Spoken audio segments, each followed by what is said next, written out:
Welcome to Kuttimas kitchen. நான் தான் உங்க குட்டிமா. இன்னைக்கு நம்ம நெய் பத்திரி எப்படி செய்யறதுன்னு பார்க்க போறோம்.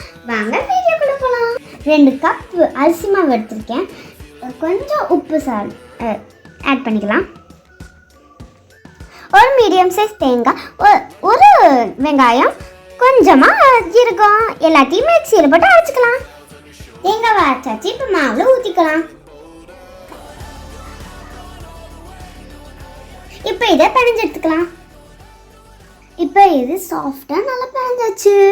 இந்த மாதிரி பிளாஸ்டிக் கவர் ஃபஸ்ட்டு எடுத்துக்கோங்க. இந்த மாதிரி இல்லைன்னா பால் கவர் ஏதாச்சும் எடுத்துக்கோங்க. அதுவும் இல்லாமல் இந்த மாதிரி கட் பண்ணிக்கலாம். பழத்துற கல்லில் நம்ம இந்த பிளாஸ்டிக் கவரை வச்சுக்கலாம். அதுக்கு முன்னாடி கேஸ் ஆன் பண்ணிட்டு சீனி சட்டி வச்சுக்கலாம். சூடானதுமே ஆயில் ஊற்றிக்கலாம்.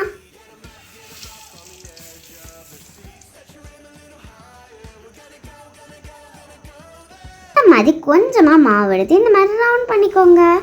இப்போ இதை எண்ணெயில் போட்டு பொரிச்சு எடுத்துக்கலாம். எண்ணெய் சூடானதுமே இதை போட்டுக்கலாம்.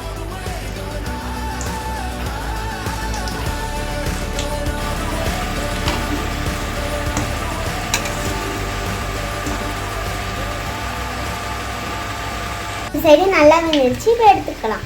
நம்ம எங்களோட நெய் பத்திரி ரெடி ஆயிடுச்சு.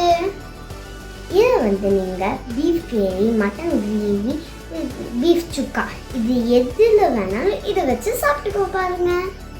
டேஸ்ட் பயங்கரமாக இருக்கும். இந்த மாதிரி நீங்களும் உங்கள் வீட்டில் நம்ம ட்ரை பண்ணி பாருங்க. மறக்காமல் நீங்கள் என் வீடியோக்கு லைக் அண்ட் ஷேர் சப்ஸ்கிரைப் பண்ணிடுங்க.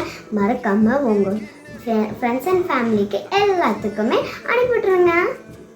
அஸ்ஸலாமு அலைக்கும்.